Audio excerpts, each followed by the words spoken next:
আজি মই হিমন্ত বিশ্ব শৰ্মা ডাঙৰীয়াক এটা কথা মই সুধিব বিচাৰিছোঁ। আপুনি যে ক'লে যে বান সাহায্য এনেকৈ বাকচ লৈ বা স্কেনাৰ দি এনেকৈ লোৱাটো বন্ধ কৰক, ঠিক আছে। এই যে মানুহখিনি যে দুসপ্তাহ দিন যে বানত ডুবি আছিলে, আপুনি দুসপ্তাহৰ পিছত যে ভৰি দিলে, মানে আপুনি গম পাইছে চাগে তাত অখিল গগৈ ডাঙৰীয়াই গোটেই মানুহৰ মন জয় কৰি আছে, বোকাই পানী একেলগে খাইছে শুইছে। আপুনিতো এচি ৰুমত বহি বিন্দাছ আছিলে, আপোনাৰতো এটা ভিডিঅ' আপডেটো দেখা নাই। জুবিন আমাৰ প্ৰাণৰ আপোন, আমি ন্যায় বিচাৰিমে, হাজাৰ বাৰ বিচাৰিম। জেলতো যদি ভৰাই তেতিয়াও ন্যায় বিচাৰিম। ৰাজনীতি কৰিছে বুলি কওক, আমি কৈ থাক তেওঁ জীৱক। যি মই নিজে সাক্ষী দি প্ৰমাণ হৈ থাকিলোঁ, এটা কথা কনফাৰ্ম যে এইখন কোৰ্টে জুবিনক ন্যায় দিবই। তাৰ পাছত যে আমাক বিলাকক কৈছে যে ৰাইজে এইখিনি কাম নকৰিব, মই কোৱাৰ লগে লগে বন্ধ কৰি দিব। কিয় বন্ধ কৰিম? অসমৰ বানপানীত চান্দা তুলিব নালাগে আৰু জুবিনদাৰ ন্যায় নালাগে, এনেকুৱা এটা প্ৰশ্ন ডাঙৰ কথা হৈ গ'ল, ঠিক আছে।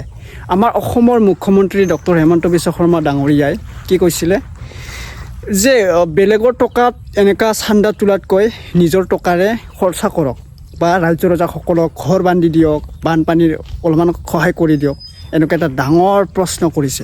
আৰু আমাৰ মুখ্যমন্ত্ৰীক কি কৈছে, মানে আমাৰ মামাক সকলোৱে গালি পাৰিছে যে মিডিয়াত, আপুনি কি কৰিছে মামা, আপুনি কি বানপানীত সাহায্য কৰিছে। এইটো প্ৰশ্ন বহুত মানুহে বহুত লোকে কৰিছে যে আমাৰ মামাক বহুত গালি দিছে। তো আপোনালোকে কওক, মামায়ে ডাঙৰ কথা কৈছে যে বানপানীত এনেকুৱা বেলেগৰ আগত টকা খুজিব নালাগে। তো এইটো কথা শুদ্ধ হ'ল নে অশুদ্ধ হ'ল আপোনালোকে কমেণ্ট কৰি জনাব। আৰু জুবিনদাৰ ন্যায় কিয় পোৱা নাই, কিয় পোৱা নাই? আৰু সকলোৱে কৈছে যে জুবিনদাৰ ন্যায় কেতিয়াও নাপাওঁ। আজি এবছৰ পাৰ হ'ব, জুবিনদাৰ ন্যায় ক'ত পালে? আমাৰ গৰিমা বাবু চান্দা তুলি তুলি মানে সকলো বানপানীত সাহায্য কৰি আছে। এইটো কথা মই বিৰাট ভাল পাইছোঁ আৰু মিডিয়াত দেখি বহুত খুচি হৈছোঁ যে আমাৰ বানপানীত যে সকলোৱে ক্ষতি হৈ আছিলে অলপ সহায় পোৱা যেন, ঠিক আছে। এতিয়া আমি জুবিনদাৰ ন্যায়ৰ বাবে দুটামান নিউজ চাই ল'ম। আৰু আমাৰ মামাক এজন চিষ্টাৰে কি কথা ক'লে আপোনালোকে চাই ল'ব দেই। এইটো মই শ্বেয়াৰ কৰি দিছোঁ বাৰু, মোক প্ৰতিমা বাইদেৱে দি দিছে, তো আপোনালোকে চাই ল'ব। তো পোনপ্ৰথমে মোৰ চেনেলত স্বাগতম জনালোঁ। যদি চেনেলত নতুন বাৰ আহিছে ছাবস্ক্ৰাইব কৰি ল'ব। আৰু কোনটো ডিষ্ট্ৰিক্টৰ পৰা মোৰ ভিডিঅ' চাই আছা আপোনালোকে কমেণ্ট কৰি জনাই দিওঁ বন্ধু বান্ধৱী। আৰু হাজাৰ হাজাৰ ভিডিঅ'টো শ্বেয়াৰ কৰি দিব দেই, যাতে সকলোৱে এইটো ভিডিঅ' দেখি পোৱা যায়, ঠিক আছে। চাই লোৱা ভিডিঅ'টো। আজি মই হিমন্ত বিশ্ব শৰ্মা ডাঙৰীয়াক এটা কথা মই সুধিব বিচাৰিছোঁ। আপুনি যে ক'লে যে বান সাহায্য এনেকৈ বাকচ লৈ বা স্কেনাৰ দি এনেকৈ লোৱাটো বন্ধ কৰক, ঠিক আছে। এই যে মানুহখিনি যে দুসপ্তাহ দিন যে বানত ডুবি আছিলে, আপুনি দুসপ্তাহৰ পিছত যে ভৰি দিলে, মানে আপুনি গম পাইছে চাগে তাত অখিল গগৈ ডাঙৰীয়াই গোটেই মানুহৰ মন জয় কৰি আছে, বোকাই পানী একেলগে খাইছে শুইছে। আপুনিতো এচি ৰুমত বহি বিন্দাছ আছিলে, আপোনাৰতো এটা ভিডিঅ' আপডেটো দেখা নাই। তাৰ পাছত যে আমাক বিলাকক কৈছে যে ৰাইজে এইখিনি কাম নকৰিব, মই কোৱাৰ লগে লগে বন্ধ কৰি দিব। কিয় বন্ধ কৰিম? ইমান দিন আপোনালোক ক'ত আছিলে, বা আপোনাৰ সেই মানুহখিনি ক'ত আছিলে? কি আমাক মূৰ্খ বুলি ভাবিছে নেকি? আমি পাগল নেকি? আমি কি আমাৰ চখ লাগিছে যে আমি বাকচ লৈ স্কেনাৰ দি মানুহক যে এই ভিক্ষা মাগি মাগি 1 টকা দিয়ক 10 টকা দিয়ক আমি সেই মানুহখিনিৰ ওচৰলৈ যাওঁ বুলি ক'বলৈ আমাক পাগল বুলি ভাবিছে? আৰু আপুনি মিডিয়াৰ আগত বুকু ডাঠ কৰি যে আপুনি এইখিনি নকৰিব বুলি বন্ধ কৰক বুলি কোৱাতকৈ আপুনি সেইখিনি মিডিয়াৰ আগত ক'ব লাগিছিলে, ৰাইজক ধন্যবাদ দিছোঁ বুলি আপুনি এবাৰ ক'ব লাগিছিলে। কাৰণ আপুনি কৰিব নোৱাৰা কাম আমাৰ গোটেই ৰাইজে কৰিলে, এতিয়াও কৰি আছে। এতিয়া আপোনালোকে এতিয়াও কি কৰিছে? 15,000 টকা দিছে। আপোনালোকে 15,000 ঠাইত আপোনালোকে 5 লাখকৈ দিলেও আপোনালোকৰ পইচা কমি নাই। গতিকে আপোনালোকে প্ৰত্যেকখন ঘৰত 5 লাখকৈ দিয়া ব্যৱস্থা কৰক। তাৰ পাছত আমাৰখিনিক ক'ব যে এইটো নকৰিব সেইটো নকৰিব। যদি প্ৰথম বানপানী হোৱা দিনাই যদি আপুনি এবাৰ নিউজত ক'লে হয় যে ৰাইজ ওলাই নাহিব, মই মোৰ পকেটৰ পইচা দিম, তেতিয়া কোনো নগ'ল হয়। আপোনালোকে যেতিয়া ভোটটো বিচাৰিবলৈ যায় আপোনালোকেতো কাকতি মিনতি কৰে, ভোটটো দি জিকাই দিয়ক আৰু জিকিমেই বুলি বুকু ডাঠ কৰি কয়। এতিয়া কি হ'ল? আপুনি দুসপ্তাহ পিছত সেইডোখৰ জেগাত ভৰি দিছে, আমাক কথা ক'ব আহিছে। আজি সেইখিনি মানুহৰ ওচৰত আমাৰ ৰাইজ নথকা হ'লে, আমি যদি ভিক্ষা খুজি পইচা আমি নোতোলাৰ হ'লে, সেইখিনি মানুহ হাজাৰ হাজাৰ মানুহ মৰি থাকিলে হয়, কেতিয়াও সেইখিনি মানুহ জীয়াই নাথাকিলে হয়। আপুনি এ চি ৰুমত বহি আপুনি সেইটো বুজি নাপাব। আপুনি যাওক অখিল গগৈ ডাঙৰীয়া নিচিনাকৈ বোকাই পানীয়ে। আমাৰ নিজৰ এক্সপিৰিয়েঞ্চৰ ফালৰ পৰা কৈছোঁ, এককাল পানীত আমি পানীৰ মাজে মাজে সেই মানুহখিনিৰ ওচৰলৈ গৈছোঁ, আমি সাধাৰণ জনতা। আপুনিতো বৰ কয় আমাৰ সোণৰ অসম আমি গঢ়িব লাগিব। এতিয়া আপুনি গঢ়িছে নেকি? মানুহৰ একাউণ্টত 15,000কৈ সোমালে নহ'ব, মানুহৰ একাউণ্টত 5 লাখকৈ সোমাব লাগিব প্ৰত্যেকখন ঘৰত। তেতিয়া আপোনাৰ এখন সোণৰ অসম হ'ব।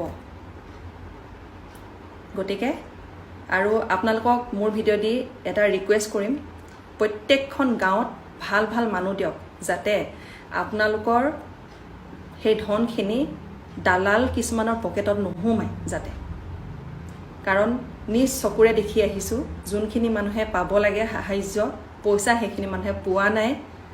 যোনখিনি ধনী ধনী মানুহ এনেকুৱাও শুনিছোঁ, কিছুমান ৱাৰ্ড মেম্বাৰৰ ঘৰত একেখন ঘৰতে বেলেগ বেলেগ একাউণ্টত 90,000 টকা সোমাইছে, 30,000, 60,000 সোমাইছে। গতিকে আপোনালোকে ভাল মানুহ পঠাওক, জেনুইন মানুহ পঠাওক। মোৰ ভিডিঅ' যোগেদি অসম চৰকাৰলৈ অনুৰোধ। আৰু আপোনালোকে এইখিনিক লৈ বিতৰ্ক নকৰিব, মানুহখিনিক জীয়াই থাকিবলৈ দিয়ক। শেষত আৰু এটা অনুৰোধ, আমাৰ ৰাইজক লৈ আলোচনা কৰিব বাদ দিয়ক। আমাৰ মতে কাম কৰিবলৈ দিয়ক। আমি কেতিয়াও কাকো দম দি কেতিয়াও পইচা তোলা নাই। আমি মাথো তেওঁলোকক সুধিছোঁ কিবা সহায় কৰিব নেকি, আৰু কোনোবাই হয়তো দিছে, যাৰ দিবলৈ মন নাই দিয়া নাই। আমি কেতিয়াও কাকো জোৰ কৰা নাই। গতিকে আমাক লৈ, আমাৰ ৰাইজক লৈ সমালোচনা কৰিবলৈ বাদ দিয়ক। আৰু পাৰিলে আপোনালোকৰ যোনবিলাক পোষ্টাৰ বনাই আছে, বিজেপি পোষ্টাৰ য'তে ত'তে লগাই আছে, পাণ সাহাৰ্যৰ নামত কিছুমান দেখি আছোঁ পোষ্টাৰ, সেইবিলাক বনোৱা বন্ধ কৰি সেইখিনি পইচাৰে বহুত মানুহে খাবলৈ পোৱা নাই, এতিয়াও থাকিবলৈ জেগা নাই। কিছুমান দোকান নহ'লে কিছুমান ঘৰ বনোৱা আৰম্ভ কৰি দিয়ক। নহ'লে সেইখিনি মানুহ যোনখিনি এতিয়া অলপ জীয়াই আছে, সেইখিনি মানুহ জীয়াই জীয়াই মৰি যাব। মই স্পষ্টকৈ এটা কথা ক'ব খোজো যে অসমৰ মুখ্যমন্ত্ৰীয়ে মানৱীয়তাৰ পক্ষত যিসকল মানুহে দিনে নিশাই কষ্ট কৰি বানপীড়িত, দুৰ্যোগ পীড়িত অসমৰ ইতিহাসৰ আটাইতকৈ মহা প্ৰলয়টোৰ ক্ষতিগ্ৰস্ত মানুহবিলাকক সহায় কৰিছে, মুখ্যমন্ত্ৰীয়ে সেই প্ৰত্যেকজন নাগৰিকক অপমান কৰিছে। মুখ্যমন্ত্ৰীয়ে অসমীয়া মানুহক অপমান কৰিছে, আৰু মুখ্যমন্ত্ৰীয়ে অসমীয়া মানুহৰ মানৱতাক অপমান কৰিছে। মুখ্যমন্ত্ৰীয়ে ৰজাৰ দৰে আচৰণ কৰিছে। হিমন্ত বিশ্ব শৰ্মাই জনা দৰকাৰ যে গণতন্ত্ৰত কোনো ৰজা নাথাকে। আৰু জুবিন গাৰ্গৰ মৃত্যুৰ পিছত আমি যিটো খঙত আছিলোঁ, একো নহ'ব নেকি, SITক গালি পাৰিছিলোঁ, মুখ্যমন্ত্ৰীক গালি পাৰিছিলোঁ, চবকে বেয়াকৈ কৈছিলোঁ। কিন্তু আজি মই নিজে সাক্ষী দি প্ৰমাণ হৈ থাকিলোঁ, এটা কথা কনফাৰ্ম যে এইখন কোৰ্টে জুবিনক ন্যায় দিবই, আৰু এইখন চৰকাৰে জুবিনক ন্যায় দিবই, এইটো কনফাৰ্ম। এঘণ্টা সময় ল'লে তেওঁলোকৰ কথাটো এনেকুৱা হ'ল, শ্যামকানু মহন্তৰ উকিলজনৰ কথাটো হ'ল যে মানে শ্যামকানু মহন্ত দোষী নহয়, আৰু পকাই পকাই প্ৰশ্ন কৰে, আৰু উত্তৰবিলাক যেতিয়া দিছোঁ উল্টাই তেওঁহে ফচি গৈছে। আচৰিত কথাটো, দিল্লীৰ পৰা যিজন আছে সিদ্ধাৰ্থ শৰ্মাৰ উকিলজনে ইমান পাক লগাই প্ৰশ্ন কৰিছে, লাষ্টত কৈছে কি যে শ্যামকানু মহন্তৰ যে হত্যা কৰিছে প্ৰমাণ কি, মই কিয় FIR নিদিলোঁ আগতে। তো মই ক'লোঁ, এইটো কথা ক'লোঁ যে শ্যামকানু মহন্ত আগতে মানে এজন আইকন আছিলে, তেওঁ পলিটিকেল এনালাইচিছ আছিল, এণ্টাৰপ্ৰনাৰ আছিলে, তেওঁ বহুত অসমীয়া ল'ৰাক চাকৰি দিছিলে, কিন্তু আজি জেলৰ ভিতৰত সোমাই আছে। তো তেনেকুৱা কথা। তো মোটামুটি আজি তেওঁলোকে নোৱাৰিলে আমাক।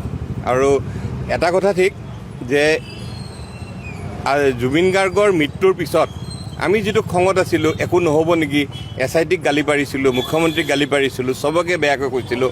কিন্তু আজি মই নিজে সাক্ষী দি প্ৰমাণ হৈ থাকিলোঁ, এটা কথা কনফাৰ্ম যে এইখন কোৰ্টে জুবিনক ন্যায় দিবই, আৰু এইখন চৰকাৰে জুবিনক ন্যায় দিবই, এইটো কনফাৰ্ম। আজি মই নিজে প্ৰমাণ হ'লোঁ। কোৰ্টখন খুব ধুনীয়াকৈ গৈ আছে, আৰু চবকে মিলি যোনে যি কৈছে চব লিপিবদ্ধ কৰি আছে সঁচাই এইখন কোৰ্টে জুবিনক ন্যায় দিব আৰু ইয়াৰ লগতে এটা কথা ক'বই লাগিব যে জুবিন গাৰ্গক লৈ যিটো ৰাজনীতি চলিছিলে বিশেষকৈ ইলেকশ্যনৰ আগত কংগ্ৰেছ দলে হওক গৌৰৱ গগৈ হওক তেওঁলোকে ইস্তাহাৰতো লিখি দিছিল জুবিন গাৰ্গক ন্যায় দিম বুলি কিন্তু আজি ক'ত আজি 2 মাহ হ'ল এতিয়া দেখোন কাৰো কোনো খবৰেই নাই ৰকিবুল হুছেইনো নাই গৌৰৱ গগৈও নাই কোনো নাই কিয় বিপদৰ সময়ত তেওঁলোক কিয় নাথাকে মানুহ অসমীয়া মানুহৰ ওচৰত আজি থাকিব লাগিছিল নাই তাৰমানে কি যে এটা কথা ঠিক ইয়াৰ আগতে জুবিনক লৈ ৰাজনীতিয়ে হৈছিলে আৰু যাতে ৰাজনীতি নহয় গতিকে ন্যায় প্ৰসংগটোত আপুনি এতিয়া মানে আশ্বস্ত হ'ব পাৰি আৰু না আৰু এটা কথা FIR বহুত পৰিছিলে আমি জনাত এতিয়া মই CIDৰ পৰা গম পালোঁ আমি যিখন FIR দিছোঁ সেইখন FIR মতেহে গোটেই কেছটো চলিব এতিয়া দাদা কিছু সময় আগতে গৰিমা শইকীয়া গাৰ্গে কৈছে যিখিনি প্ৰবাসী অসমীয়া আছিলে যে ইহঁতত থকা মানুহখিনি গোটেইখিনি দুখী কিন্তু এতিয়ালৈকে আইনৰ আওতালৈ অহা নাই তেনেকুৱা ধৰণৰ কথা না আজিতো মই কৈ দিলোঁ তন্ময় অভিমন্যু তালুকদাৰ আৰু তন্ময় ফুকন তেওঁলোকৰ কথা মই আজি ক'লোঁ যে স্পষ্ট জুবিন গাৰ্গক মদ কোনে খুৱাইছিলে অমৃত প্ৰভা তন্ময় ফুকন অভিমন্যু তালুকদাৰ এওঁলোকে আৰু অমৃত প্ৰভাৰ উকিলে মোক এটা কথা কৈছিলে যে জুবিন গাৰ্গৰ মদ খোৱাৰ ক্ষেত্ৰত কৈছিলে মই কৈছোঁ অমৃত প্ৰভাই মদ খুৱাইছে অমৃত প্ৰভাই বদমাচি কৰি পেলাই ইয়াত চলে লৈ গৈছে অমৃত প্ৰভাৰ ফটোখন নাথাকিব পাৰে ফটোখন কিয় নাই কাৰণ অমৃত প্ৰভাই কেমেৰা কৰি আছিলে আৰু এজনী ছোৱালী আছিলে সুস্মিতা গোস্বামী ডটাৰ অফ সুকুমাৰ গোস্বামী এওঁলোক দুজনে আৰু ওৱান্স এ পুলিচ অলৱেজ এ পুলিচ ওৱান্স এ ডক্টৰ অলৱেজ এ ডক্টৰ সন্দীপন গাৰ্গ তেওঁৰ যিটো দায়িত্ব পুলিচৰ যিটো দায়িত্ব তেওঁ সেইটো পালন নকৰিলে এই কথাটো কৈছোঁ যে তেওঁ প্ৰথম ঘটনাটো ঘটাৰ লগে লগে তেওঁ পুলিচি কায়দাত মোবাইলবিলাক চিজ কৰিব লাগিছিল